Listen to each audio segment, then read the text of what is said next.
biscuit, not even a crust. All aboard for a fat boy trip, and you can call me captain. Don't forget the paper plates and the stack of napkins. P-I-C-C-A, P-A-R-T-Y. P-I-C-C-A, P-A-R-T-Y. Pizza party, pizza party. Gonna have a good time. Pizza party, pizza party. Have a sip of red wine.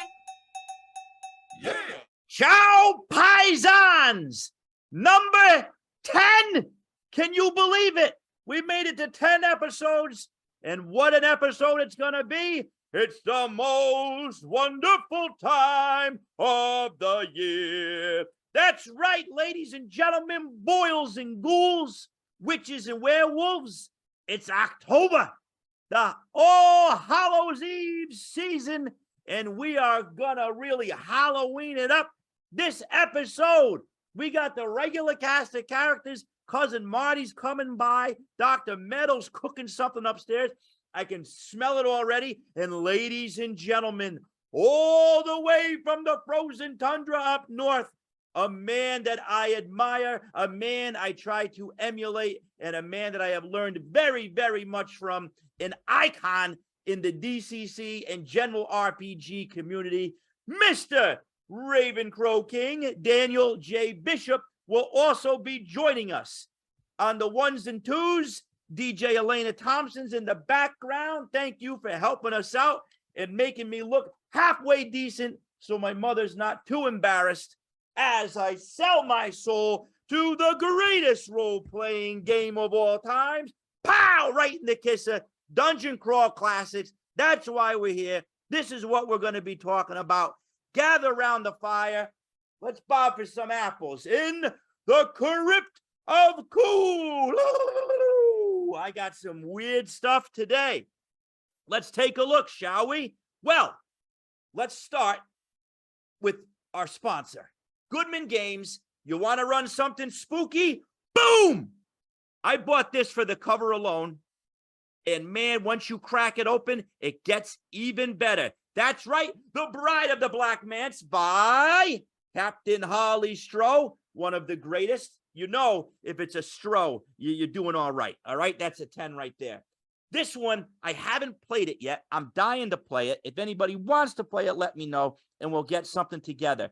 But this is great for a spooky one-shot Halloween session because all you got's 4 hours. All right? You can't be dawdling around. Part of the rules in this is you set a timer, and every hour the bell tolls and the mansion changes. This is a very cool thing. You got a lot of, like each of your PCs are connected to a member of this haunted family. I won't spoil it too much, but if you're looking for a good time, I think you're going to find it here. Once again, this is one of those things where it's so fun just to read through as a piece of fiction. And you make the story in your head. So to me, that means it's going to be twice as awesome when you're throwing dice at the table with friends. And I got people here, everybody in the chat. How you doing? Looking good? Smelling good? We got people who have played Sleepy Fingers. You played it. Ann's run it, and it's a good one. So we get a thumbs up there. Bride of the Black Manse on the Goodman Games website. Now, I love monsters. Look, I got these two over here. I got monsters tattooed all over me. I got the Mozzarella Mausoleum, and coming straight from the Mozzarella Mausoleum, one of the things that made Joey Royale, at the sweet young age of about 6 or 7 in the school library. Hey, you remember these? You ready? I hope my computer doesn't blow up out of the sheer coolness of this. But who remembers Crestwood House Monster Series? You all remember these? Man, I took this out so many times at my school library, in the town library. You got beautiful Bella over here, right? You got the Wolfman. And this one right here, Werewolf of London, Henry Hall, one of my favorite incarnations of everybody's favorite lycanthrope right there. What a beauty, huh? And then, of course, my main man, the real ones, the OGs know him as the Monster, because we all know Frankenstein is the scientist. That's not his name. This is the Monster. The poor guy didn't even get a name. But this guy right here, I love them all, but you can't beat this, man. Look at that. You got my buddy Kong on the back, Crestwood House. These are something. It just tells you the story. It tells you the mythology behind it. Oh, there you go. You got Edison's Frankenstein. That one always creeped me out, huh? Boogity boogity. So those were deep inspirations. One of the first things that turned me into a monster kid. And the second thing was actually my father's that he got from the back of a famous Monsters magazine in the 70s, he said. And I got a copy of my own now because I've been going down this path. You ever see this one? The Movie Treasury horror movies. Now, what this one is focusing on is something that has recently become very, very close to my heart. The world of Hammer horror. Oh, Maron, I've been staying up late. You can see the bags under my eyes. The other night, Captain Cronus. Holy cow. You want to talk about a cool monster movie that's one of those things where my wife's like, I know what's going through your head right now. You want to turn this into a game, don't you? You want to turn this into an adventure? Absolutely. If you want to make a cool spin on the cleric class, watch something like that. Watch some of those old horror movies, and you get a real feel for, I think, what they were going for in the beginning with the cleric, like a very Van Helsing type character. Highly recommended. All right. Watch some horror, a Hammer horror, and it's going to get the creative juices going. I promise you that. We got a bunch of Captain Cronus fans out there. Frankenstein. Yeah, there you go. Oh, and this one. So I got a couple of my buddies that are at Game Hole Con right now. And I'm sending this one out. I'm sending out these lycanthrope vibes to my main man, Levi. You all know Levi. Levi Combs, one of the greatest out there. He's a gentleman. He's an adventurer. And we were talking about this. I finally got my own copy. Meet the Werewolf. I don't know if any of you kids were knuckleheads like I was when I was about probably between the ages of 8 and 42. I've always tried to become a werewolf. This book, which was on the shelf of my middle school, my junior high, actually gives you a ritual, no joke, about how to become an actual werewolf. Oh, if this was on the shelves now, forget about it.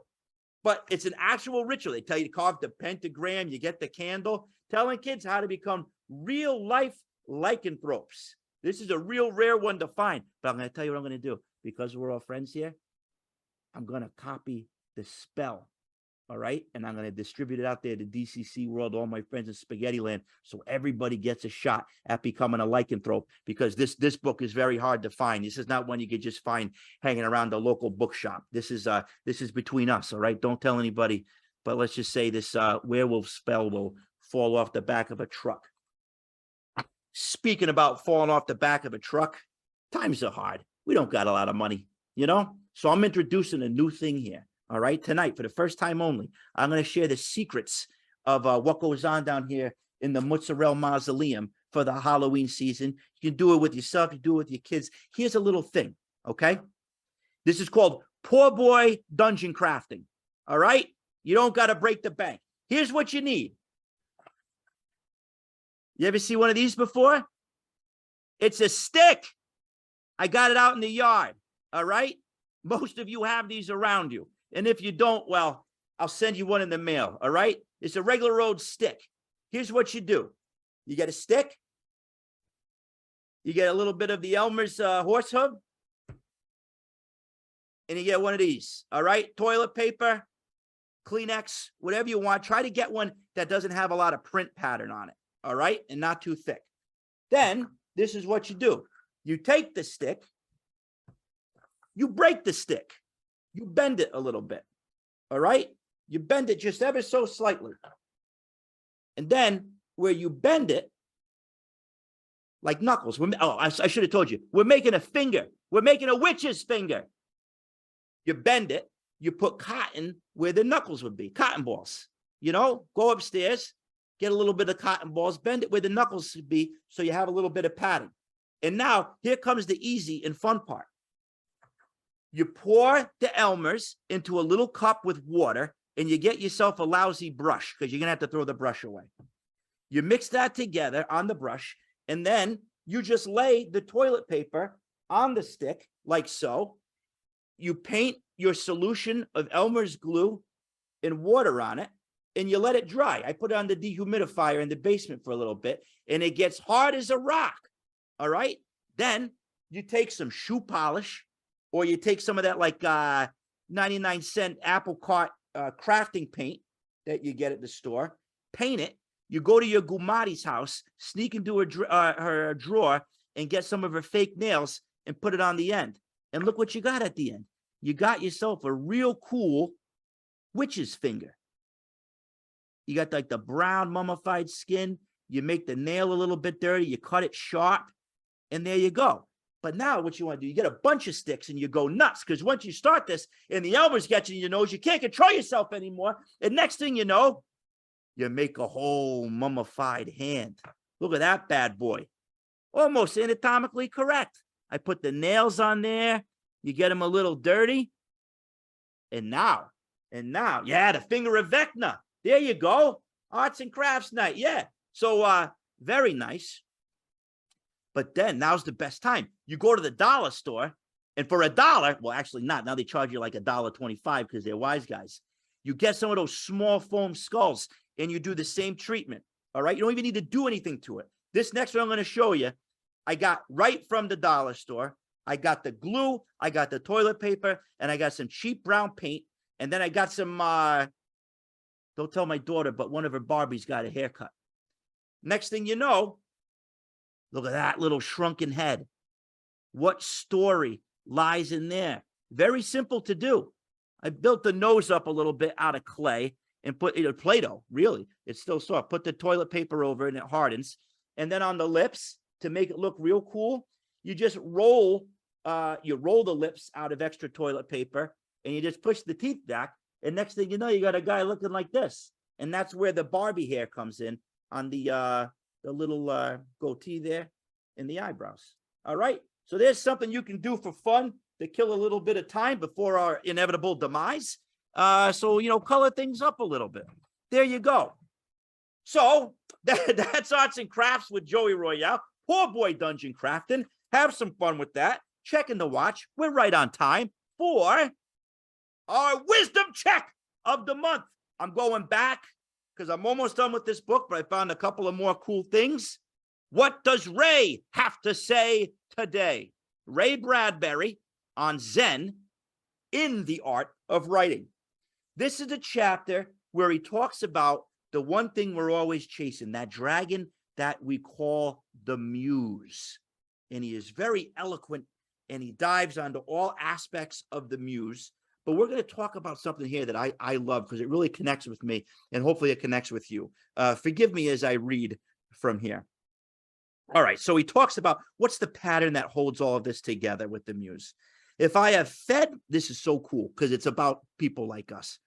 If I have fed my Muse on equal parts of trash and treasure, how have I come out at the farther end of life with what some people take to be acceptable stories?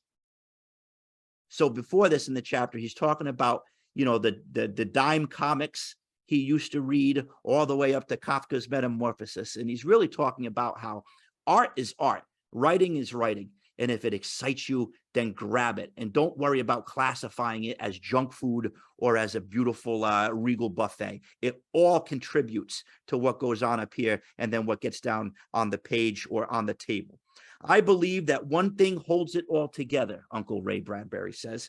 Everything I've ever done was done with, here's the secret, excitement, because I wanted to do it, because I love doing it.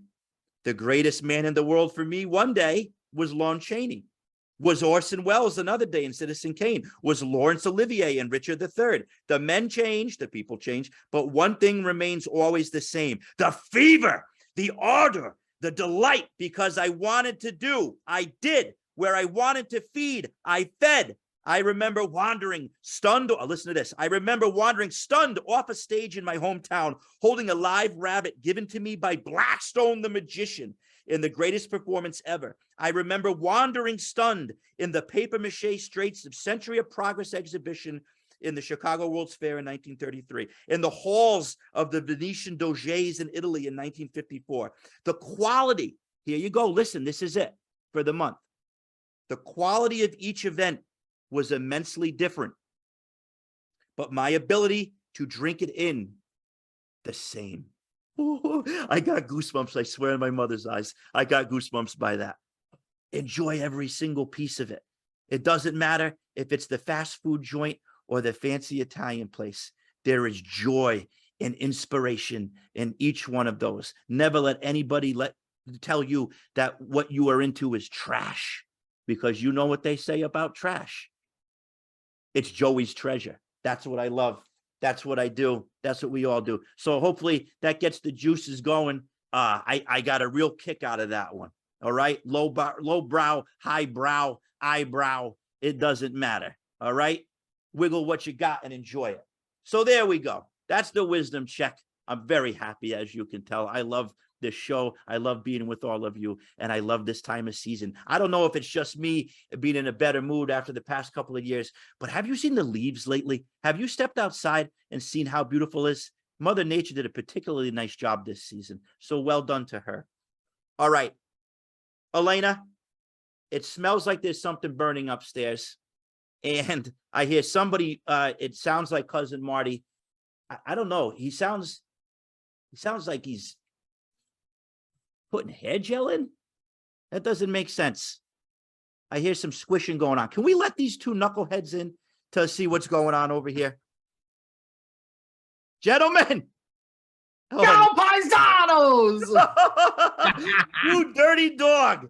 Look how handsome he is. I can't let Joey get all the action. You know what I'm saying? I gotta represent on our Hallows Eve.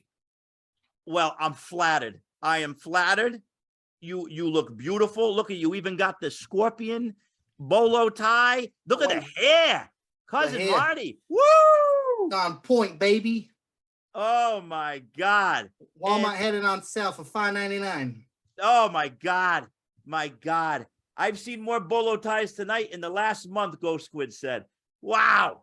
You're looking good. And Dr. Metal, look at you. Now, Dr. Metal, you are, let's give context to your posters in room. You just came back from quite a concert the other night, huh?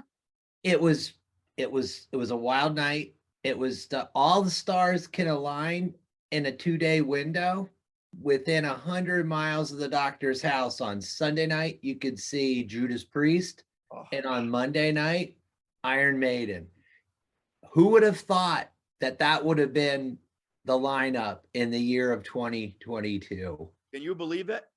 I am in heaven, and I am glad that there are people that are going out to see these legends and all these kids that you see that are being baptized in the glory of metal. Yes, baptized in the glory of metal. A diamond will shine forever if you keep it polished, and those two are diamonds. And you ran into some fellow RPGers there, right? Yep. I ran into Mr. Hyperborea himself. Jeffrey Talanian was on the scene. One of the biggest metal fans, especially of Maiden, you'll ever meet.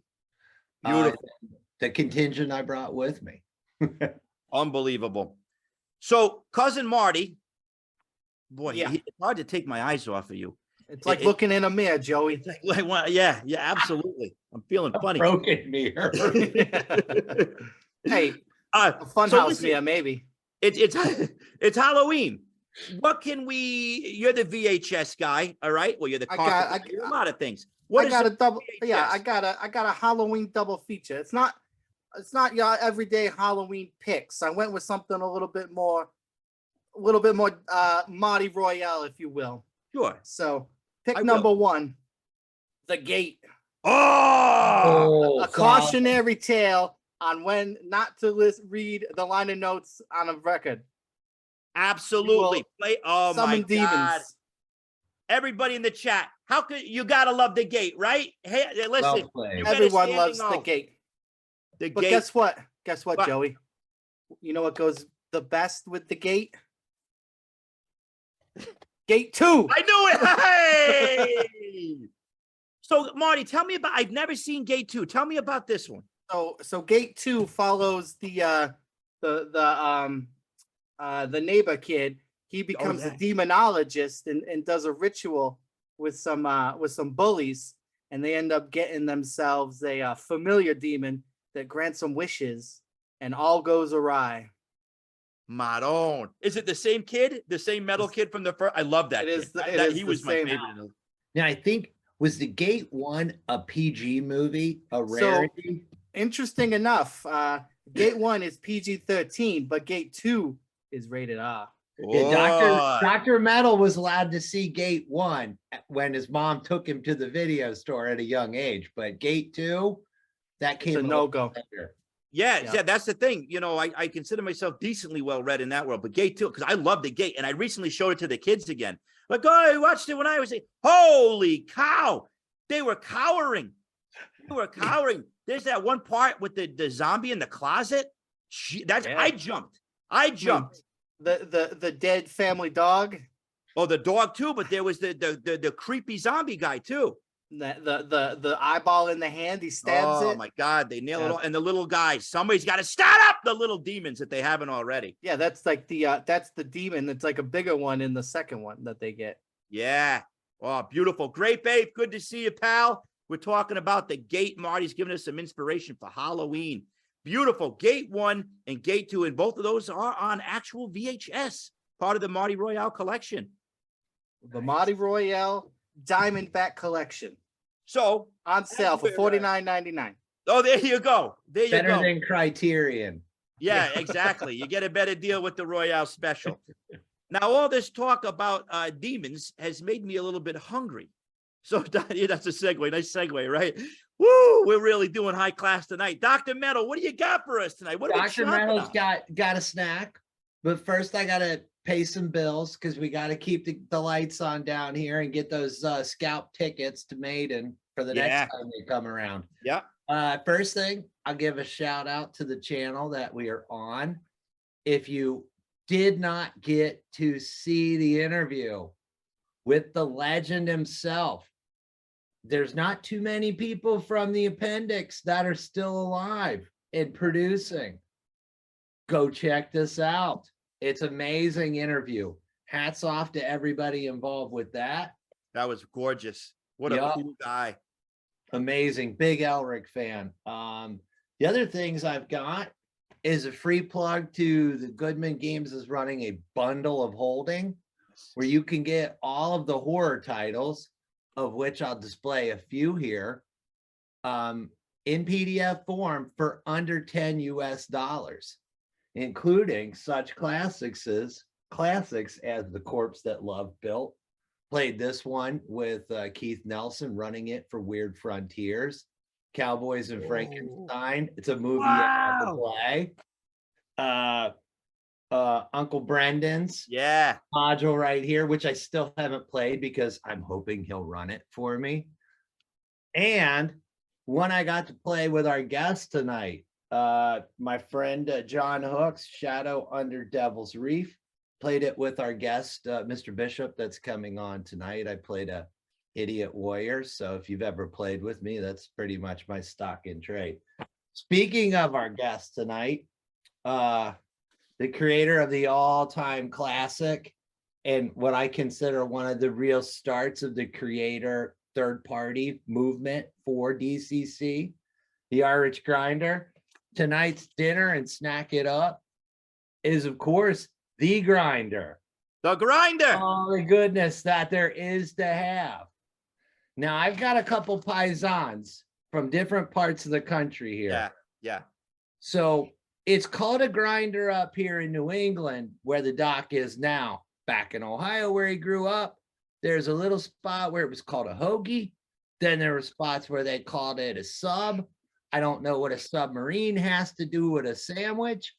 And then there's spots where they called it a superhero. So I want to get your authentic Italian-American takes on this authentic Italian-American classic. Gentlemen, if I may. The floor is yours, of course, Joey. I'm in the zip code of 06320, which some of you may or may not know is New London, Connecticut, the birthplace of the grinder. The term and the sandwich itself originated at several shops in downtown New London around the 1930s. Now, there is much contention and dynastic feuding over which family actually started the grinder itself in its form. We call it in my town the regular, which is the regular grinder, which is salami, not Genoa, salami, provolone, shredded lettuce, sliced tomato, olive oil, and a dash of red pepper. That's what we call the regular. If you want Genoa, you ask for a Genoa. If you want salami, regular salami, you ask for a regular grinder. That originated here. Now, the submarine, I've done research on this, obviously. Now, the submarine, nobody really knows exactly why. I have my thoughts, and so do others. Next to New London, Connecticut, and cousin Marty, you've actually been here, is Groton, Connecticut, the submarine capital of the world. You drive over the bridge, all right? There's my local gaming store is in Groton. You go over the bridge, and there's a giant submarine sign that says, Groton, submarine capital of the world. So all I can guess is that the sandwiches from New London, the guys that worked at Electric Boat, General Dynamics, which is the nuclear submarine plant where they built the Seawolf and all that, that's where they used to get their lunches. Hey, give me a sub. I work at the sub base. Give me a sub. So it could be like a territorial thing. There you go. I digress. Marty, upstate New York. Upstate New York, we just call it the old sub. The sub. I'm gonna stick with Grinder because it's one of my favorite Judas Priest songs. Yeah. I don't think Rob Halford was singing about a sandwich. I don't want to speculate on what he's singing about, but I'm gonna go with Grinder for now. Well, Halford can sing about whatever the heck he wants to sing about, because I love that guy. And that guy, man, the entendres, let him flow, baby. Let him flow, Halford. And that tonight is your snack tribute to our guest, and I can't wait to hear what he has to say. Let's bring him on when you're ready. Thank you very much. You guys are great. So without further, oh, wait. Before we let him in, this is a special guest, 2 dabs tonight. The Old Spice is getting old. Oh, boy. It's actually in the Instacart. I got to get some more. I never get tired of that smell. Beautiful. All right. So now I'm nice and dapper for our guest of the month, ladies and gentlemen. When I first, so there's 3 stages of DCC for Joey Royale. There's me seeing the book on the shelf in the bookstore saying, oh my God, this speaks to me. I love this thing. Then there's me and Tim DeShane, who ran my first DCC game. And then the next step, the third step of my baptism into being a DCC evangelical was finding ravencroking.blogspot.com. That blew my mind. I immediately bought Prince Charming Reanimator, the Portsmouth Mermaid, and the Black Goat. These things spoke to me. This is the kind of adventures I wanted to play. These were the kind of content I wanted to write. I bow before you as we open the door to Daniel J. Bishop. Welcome, my friend, and it is an honor to have you on the pizza party this evening, sir. How are you? I'm doing. What is that smell? There's something smelling really good in here. I'm good, Joey. I'm good, Joey. It is the spirit of pizza that touches us all. No, it smells like a cologne or something. Oh, yes. Well, yeah. Well, there you go. See, it does work, ladies and gentlemen. So, I had 2 choices, Mr. Bishop. I could spend 45 minutes reading just half of the things that you've created, or I could interview you myself. You are prolific. You are a giver. You just come across as a kind person, a creative person, and I've been following you going way, way back. So I'm fanboying out right now. Thank you for being here, but also thank you for contributing so much of your time and your energy and creativity to this community and to tables probably all around the world. You know, I love this community and can't help it. Really can't help it. It just gets in you, right? It's the Muse. But Yeah, what was DCC? Because you've been gaming since December 1979, correct? Yeah, a long time. Yeah. A long time. I was born the month before that. Okay, so when you were 1 month old, I sat behind the judge screen for the first time. How old? Well, we won't divulge ages, but you came into this at a young age. Well, right now I'm 56, but Okay. so it's been over 40 years of running games. When I first played, I was the person who first ran, and I have really occasionally gotten outside that seat, like when Julian Burnick ran myself with Dr. Metal through Shadows Under Devil's Reef, but most of the time I'm behind the screen. Yeah. Yep. So what drew you to, so you have many choices out there, Daniel. So what was it about DCC that tickled your fancy? First off, I was actually working on my own rule set. Oh. And that is a lot of work, let me tell you. And it was going along pretty good because I wanted something you could run anything with. Yeah. And that did not take forever to write. I don't know if you have any experience with third edition or fourth or anything like that, but those are games where you spend an hour to write a encounter that's over in 10 minutes. So I wanted something that you could write and express yourself relatively quickly, and something that played quickly and well at the table, and it really had that pulp feel. So that fiction, fast action, energy laden fiction of our youth, I really wanted that at the table. So I started to work on a system to do that. And luckily for me, Joseph Goodman came along and said, "Hey, look at this." And I didn't have to do it. And I have been running DCC ever since. So eloquently put. So eloquently put. So you're like the most energetic game. And the like, just reading through the book and looking at it, right? I started with Holmes Basic. Yeah. And completely new to role-playing games. That was like, oh my God, it fills you with ideas. And then kind of as you go down the line of later editions, they're putting you more and more in a box, sort of.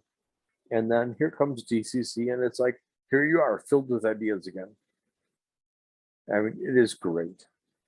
And filled with ideas you are. I had to actually take notes because I mean, ladies and gentlemen, if you have not been to his blog, you have to check it out. It is a work of art. It's a library of resources, and you go deep. You have lists of where to find monsters, where to find patrons, where to find magic. There's more. Every funnel, like all you need to do is click, and it leads you to whatever that source material is. That is a true labor of love, Mr. Bishop. A bug bibbles compels me. Wow. And then you got your album covers. We were talking about this before.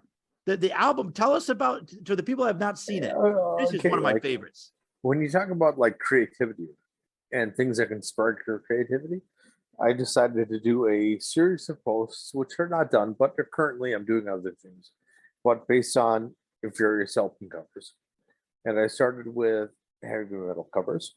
Dr. Metal can appreciate that. Yes. And I've done other stuff as well. But because the art on those things is so iconographic, it's just cool to do. It really started because I wanted to set out the Death Dealer. Oh, yeah. Oh, whoa. Go back a little bit farther because I'm lying. I'm forgetting what happened. So you remember Metal Gods of Earth? Of course, yeah. Yeah, okay. Those first 3 issues when they came out, they were really, really good. Yes, they were. Yeah. And they'd have that little encounter in the back that was based off an album cover. Right? Yes. I remember this. Yes. So I decided to stat out Old Edward, which is currently now available on the blog, and say, okay, to the creators of Metal Gods, here's the thing you can put in the issue. And I think I killed it. I think you did too. I think it's safe to say you did. That's awesome. Because that was the last time we never saw another Metal Gods. No, disappeared into the ether, unfortunately. But I do enjoy those copies that I have. Oh no, they're great. Like they're really great. That inspired the idea of doing that. And the minute I started doing it, I mean, it's pretty obvious why you do it. There's a ton of stuff you wouldn't think of. Then I started going on the internet, making sure I had the lyrics, working the lyrics into the descriptions. Yeah. So I discovered a lot of things I didn't know.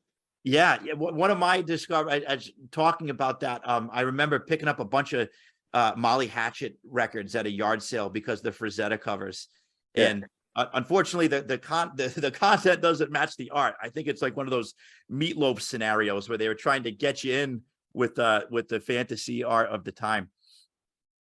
So right now, I did a quick search on Drive-Thru RPG, and there are at least 78 items on there with your fingerprint on it some way. Okay. Not everything on there that has my name is going to be me. First off, there's apparently some other Daniel Bishop who's drawn out and done 5 or 6 of them. And then some of that will be art rather than, because I used to be able to draw. So like I did some art for Crawl, for example. Yes. So that's not writing. There's some things I've done additional writing for. It's not like the main thing or anything like that. I've written a lot, but yeah, I'll leave it there. It's not I'd say over 60. I wouldn't go quite over 70. Okay, I stand corrected. But let's just say that's a lot. You've had your fingerprint on this. You are prolific. You are the time master, a chronomancer. And I go back to, and I shared this with you ahead of time just for reference, but I have this bookmarked on my computer. One of my favorite entries on your blog. It's entitled "How It Gets Done: A Guide to Productivity," and there's a question, and if you mind if I just read a quote from here. So it says, "How does he keep up this pace?" Listen, ladies and gentlemen, werewolves and witches, listen to this. How does he keep up this pace? It takes more than a good idea to make a worthwhile product. It takes a sort of idea plus vision. What I mean is that the idea itself is a kernel around which a vision takes form, and that vision must be sufficiently different from the original idea to make the whole stand out. I find that if something doesn't stand out, it is very hard to write about. That part, Daniel, about separating the vision from the original idea is that blew my mind. That made me do a little bit of exercises upstairs. Yeah, good to hear. I'm all for doing the exercise. You got to do the exercise. It's not the mental exercises anyway. I mean, if you could see me, you'd say you are not about doing all the exercise. Like Marzio, you had yesterday or last month. Now there is a man who's about doing the exercise. But we have this, and this is what we focus on. This reigns over everything. So you have a new pursuit now that you are collecting these things and releasing them via your Patreon. Can you talk to us about that? All right. So there's no licensing involved in it. So like people saying the world's most well-known role-playing game. This is stuff I'm writing for the world's best role-playing game. And it's literally because I have a medical condition. Mm-hmm. And it is going to limit what I can do as time goes on. So I wanted to have the opportunity to get as much of what I wanted to produce before I can't produce anymore. Mm. And I don't know when that could be 20 years from now. That could be 3 years from now. I don't know. It's sort of Damocles. It is hanging over my head. Yeah. I'm not crying about it, but I am trying to get, stuff I want to get done. Time is of the essence. Yeah, sort of. Yeah. I mean, I had you talk about productivity, the past 5 years or so, not just the pandemic, but really just before the pandemic, are a little light in the productivity department. There's still a lot of things I've done additional writing on. There's a few things I've done, but not as much as I had done before. Life sort of gets in the way. It certainly does. But now I want to get back to it while I can, because as you were talking about earlier, love the community. Yeah. And I want to have as much stuff that I can get out there, so that years from now, when people are playing this game, they can't escape. Man, you are a cool dude. You are a cool dude. Elena is going to put the link to the Patreon in the chat in a little bit. Yes, and that is true. The community loves you as well. You are an icon, whether you want to accept that or not. Well, like I said, it is the best community. This Dr. Metal talked about this a little bit too, but this is up there. Like I've used the analogy before about the Mount Rushmore of DCC when I have people on, but this is up there for me, like on the top shelf of what makes DCC, and like why people like me and all my friends are drawn to it, man. The Harwich Grinder is you could have done only this thing. and lit the pipe and just sat back. That is the fastest thing that I've ever written. So you recognize this? This is one of your things you're. That is the fastest. I wrote that in one sitting. What? One sitting. And when I got done with writing it, I had to get up and shake it off because it is also the darkest thing that I've ever written. I mean, without going too far into spoiler territory, there are some things that your characters are going to have to decide about doing morally that are really, really bad. And the first time I ran that for a pulpit group, that was Brendan LaSalle, the first time I met him. Yep. And I could just watch his heartbreak. He thought like, okay, we're going to go in here and we're going to do some good. And slowly you realize like, oh my God. He's such a nice guy. I can Yes. I can totally picture. I can see the face, like the eyes going down. No, there is nobody here to save. Yeah, I have visions all the time. So Tim Deschênes ran this for me. We were in the basement of a brewery. It was a perfect setting, and I still have visions of. I don't want to spoil anything, but a large naked man face down in the woods with a collar on. Like there are things I cannot shake out of my head from this module. It's a beautiful, creepy piece of art. The attic. Oh, I can't.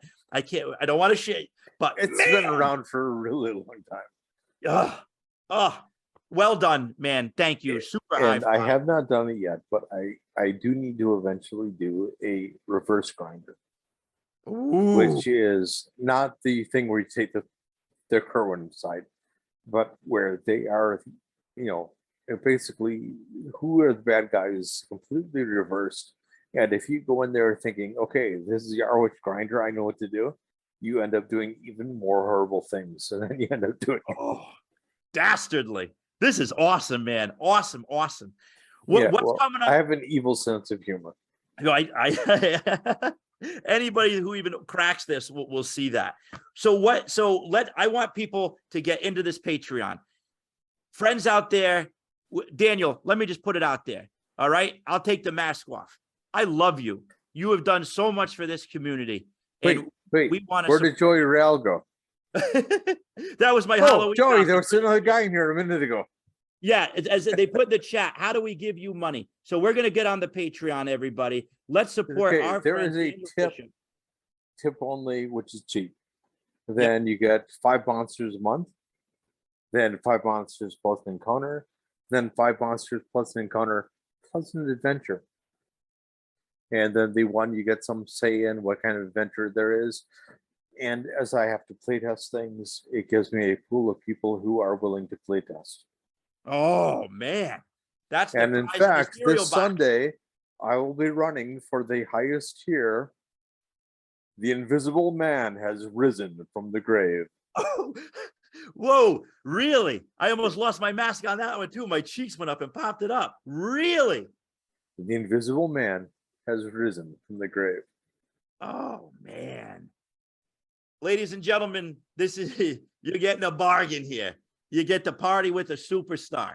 All right. The link's in the Patreon, patreon.com/Raven Croking.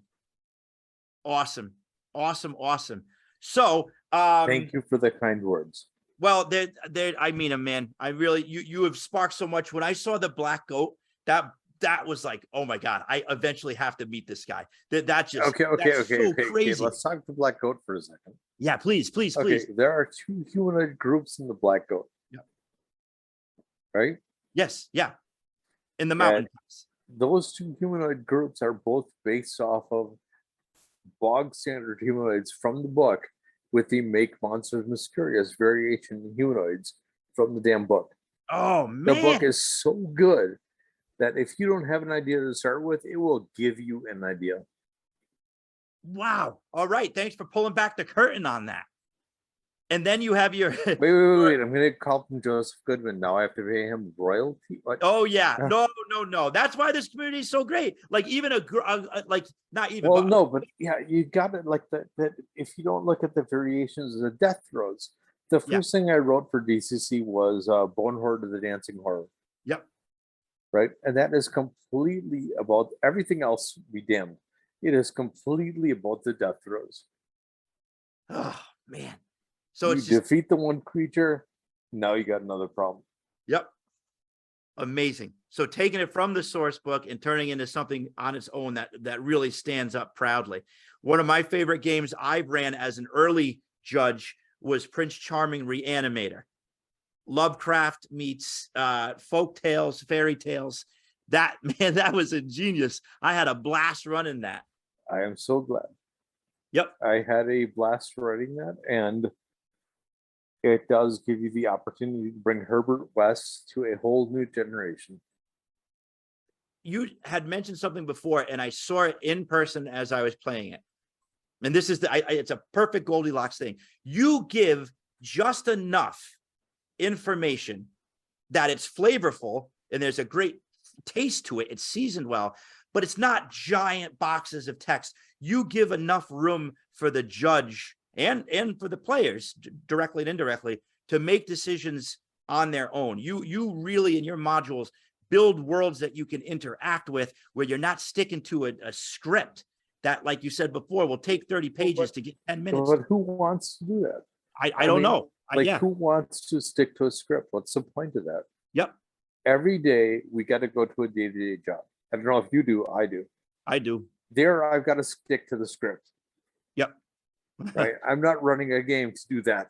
I'm running a game or writing a game or whatever, playing in the game to break the script, to make meaningful choices. That's a whole nother series of posts on there, right? But you want to make the game meaningful, and the only way to do that is to give you something to bite and chew and make your own. I dub thee the philosopher king of DCC. Folks, in addition to the Patreon, you can get a master's course in game design, game thinking, the philosophy of gaming, and there's this theme of good running through all of those posts, Mr. Bishop. You have created something wonderful. That is really kind. I will also say that you can now get the Fiend Folio. Has been revised for DCC up to and through the letter Q. So somebody was actually asking about that in the chat about the Fiend Folio. So you are going through the Fiend Folio. Yes. And letter by letter. In order, yes. Converting those monsters to DCC, ladies and gentlemen. And it's just up there for the taking. Well, I don't have the right to the artwork. I don't have the right to some of the texts I'm using to describe them. I am just doing a strict conversion for free, under fair use. And so far, Wizards of the Coast have said, "Hey, wait." Right. But so is it everything that's in the Fiend Folio? No, I mean, if you grab the Fiend Folio, you'll get bits that I thought weren't really the core of what you needed to have from the monster. But if you are running a early D&D adventure with those creatures in there, you want to use them, you want to write one, boom, there you go. Elena, can we bring the guys back in?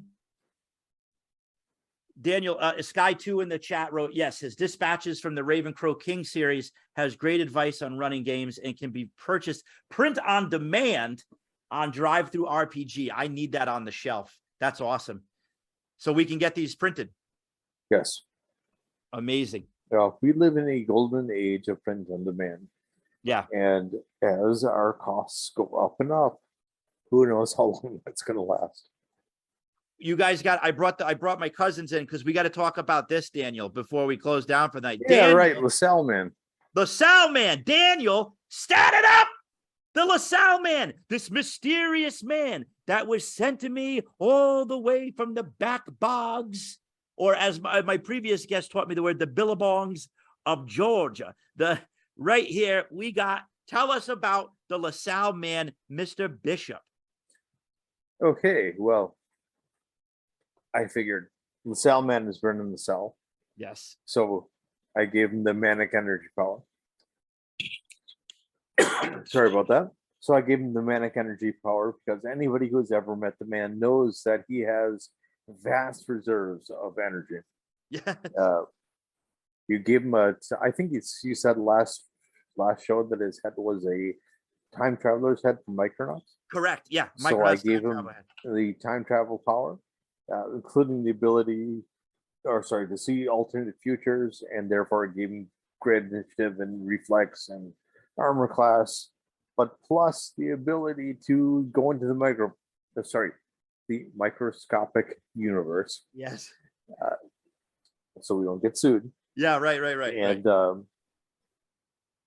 And basically go and bring other people to have adventures there, and you should go because it's Brendan LaSalle. Yeah, I don't think you said Tonto was the main figure. Yep. So he has the buckskins of stealth that allow him to sneak around. But that right arm with the black sleeve, I don't know where that one comes from. Maybe it is Luke Skywalker from Return of the Jedi. It could be. It could be. It could be from another Wild West character, but these 3 3/4-inch figures are pretty interchangeable. It's the mystery. So if in case it is, and he has the karate chop power of Count Dante because worlds of this game, or possibly a spectral choke power from the other possibility of where he came from. Well, so that was my basic statting it up for LaSalle man. But I also statted up the LaSalle man action figure as a magic item. This guy doesn't stop, ladies and gentlemen. So if you have the LaSalle man action figure, you automatically get a +1 bonus to all of your saves because it is awesome. That is so cool. I'm bringing him to the and LaSalle man. So that's not enough. You can also automatically succeed in the will save once per day using the LaSalle man figure.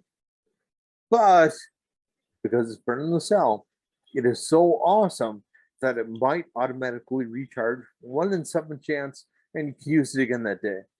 And that could happen forever if you keep rolling ones. Explode but because of DCP, there's got to be a downside using that power. So there's also 1 in 14 chance that falls off and it loses all its powers. It succumbs to Jägermeister. That is incredible, Daniel. Thank you for putting so much effort and energy into that. That was a fun one, a really awesome one. Well, it was a cool thing to be able to do. Thank Plus, what am I going to do? Like be the putz who doesn't do a good job on the at the pizza party? I mean, come on. Come on. It's kind of your thing, come on. There, brother. Man. So I'm going to ask everybody now. What's up for Halloween? For everybody in Spaghetti Land out there? And I'll start with Daniel. What's one thing they could get their hands around to get them in the Halloween spirit? Be it any sort of media, book, comic, game, music. Well, my youngest now 16. Okay. So she is ready. And we watched last week Nightmare on Elm Street. The original. Yeah. It's still the best. Got a soft spot for number 3. Dream Warriors is pretty good. Yes. But you've got that Freddy Krueger guy in there. He's really, really good. And the souls of players make me strong. I was thinking about this today on the ride home, right before we got on the show. I was thinking about the show and the slasher guys that are big because they're everywhere now. They become just part of Halloween culture. Freddy is the only one that actually ever scared me. Freddy is, I think, out of the trinity of Michael, Jason, and Freddy, he is the one that scares me still to this day. If I have dreams about Freddy, forget about it. It was multidimensional. It wasn't, I mean, mind you, dream thing too, right? So it is multidimensional in another way. Yep. But Jason, and it's single storyline. Yeah. You know, they cast a stand-up comedian to play the character. Right. And even in the first movie, you can tell the guy's a comedian. Yeah. England is, I hope he gets his due. I know everybody loves him as Freddy, but I love that he embraces that he is Freddy. Like, he doesn't have to fight to break out of the typecasting. He did his time before Freddy. He was a great actor. He did some great roles. But I just love that he embraces Freddy and doesn't shy away from the fans. You know, yeah. Right. He was great in the role. Yeah. Yep. That's awesome. And, frankly, they came up with some. Do you remember you were saying from the blog thing? You got an idea, but you have to have a vision that goes with it. Yes. Those had an idea and they vision that went with it. Makes them good. The Hammer films, like, didn't just do, though they did brilliantly actually. If you go back to the original novels, Frankenstein or Dracula, the Hammer films capture the essence way better than a lot of the other later things. Like Bram Stoker's Dracula is less Dracula to me than Chris Lee playing, for example. Christopher Lee and Cushing, all those guys are amazing. They were Bella. They were great. I will take the horror of Dracula. I like Bram Stoker's Dracula. Yes. Don't get me wrong. Horror of I will take Dracula. the horror of Dracula first. If you're saying which one is a better film. Yep, definitely. I would agree. And I know my friend, Mr. Christopher Dodd, we just had this conversation the other day. Thank you, Daniel. Dr. Metal, what's a piece of media to consume? Okay, I found this by mistake at my public library. You guys know I love the comic books, and anything I can get my hands on that I don't have to pay money for at the public library, I love. So I found this book. It's Avengers, Doctor Strange, Tales of the Darkhold. So I'm like, okay, it's going to be an Avengers book, whatever. I'll read it. Oh, this thing is money. It's okay. If anybody's seen Doctor Strange, the latest movie, they introduced the Darkhold. If you're a Marvel Comics fan, it's been around for years. Whoever curated this thing is a genius. It starts with the first appearance of the Darkhold and Werewolf by Night. Yep. So you're getting some of that 70s super crazy Marvel horror comic stuff where you're like, I can't believe the people we're dealing with today put this out. So you get that. It rolls right into some Tomb of Dracula crossover. Wow. Yeah, you get like Van Helsing's daughter or a descendant fighting Dracula. It's good stuff. Then it goes from there into this crazy two issue run of a book I'd never heard of a character called Mordred the Mystic. And that's the first half of the book. Then it finally gets into the back end with the Avengers, the like 185 era Avengers, which is like the classic stuff, and into Doctor Strange from there. But the first part, it was like this kind of like dovetail of the Wonderful Halloween Werewolf by Night special that they did. That was really cool. It's probably the best thing that Marvel's done in a long time, at least on Disney Plus, without a doubt. But dovetailing into that is a great way to get into those characters and get a nice taste of the flavor.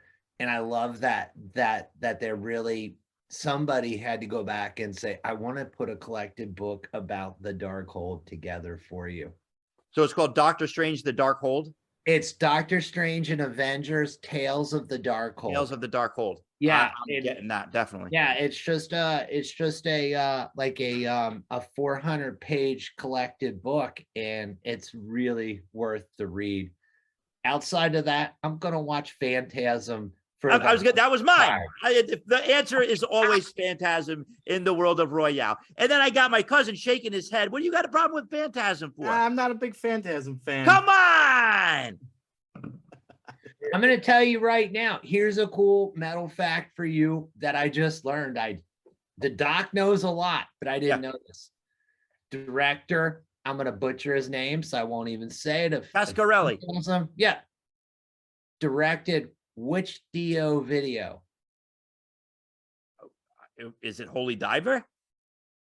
I don't know then. Last in Line. Oh, that's a great one. Dio himself was such a Phantasm fan. They got him to do that video. Oh, Dio, God. man, I wish I could. I love that guy. I wish I could have hung out with him. He's such I had a chance. Dr. Metal was backstage with his personal friends in Anthrax Oh, at man. the Anthrax Dio's show. And they're like, are you guys going to go down and see the show? And we're like, you don't want to bail on somebody when you're their guest? No, we're happy to hang here while the metal god is downstairs singing Heaven and Hell. But shout out to Dio, shout out to Phantasm. Yeah.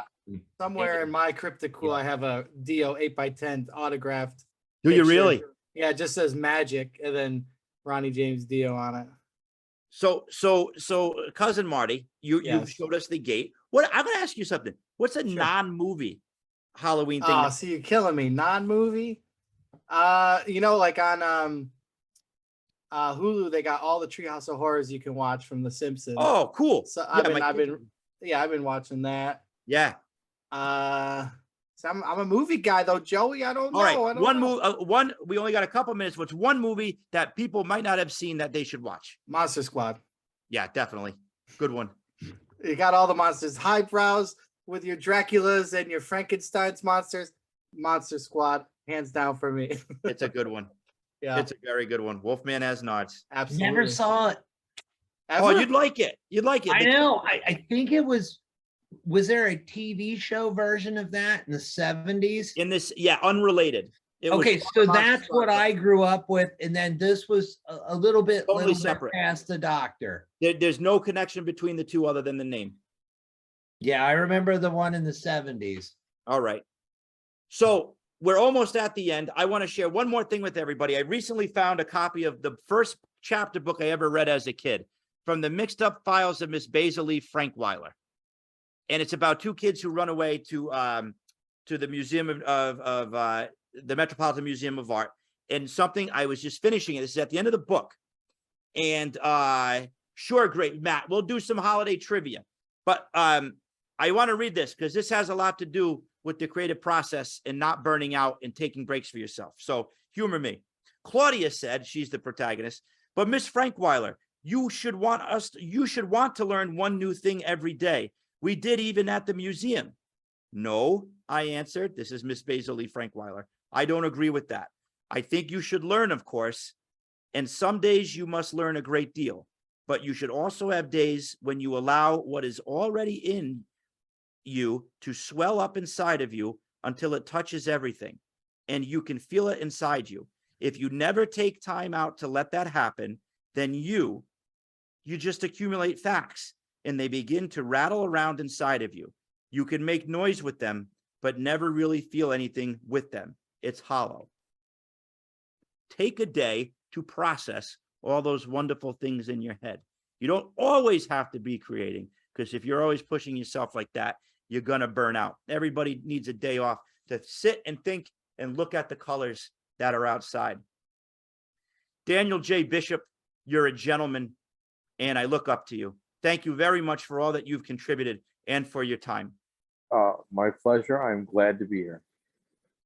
And again, that cologne is amazing. Thank you very much. Old Spice, very high quality.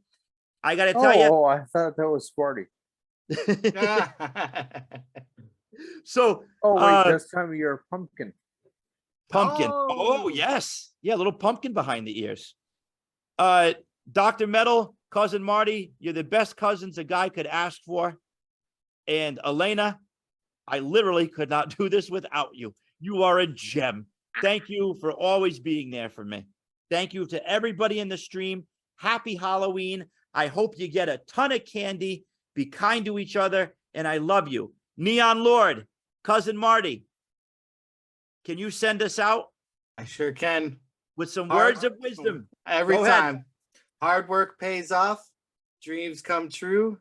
Bad times don't last, but bad guys do. Rest in peace, Razor Ramon. All right, everybody. That's it. October 10. That's it. Next month, November. Show 11. And it's Joey Royale's birthday month. So get ready to go super crazy. All right, everybody. Love you. Good night. Good night.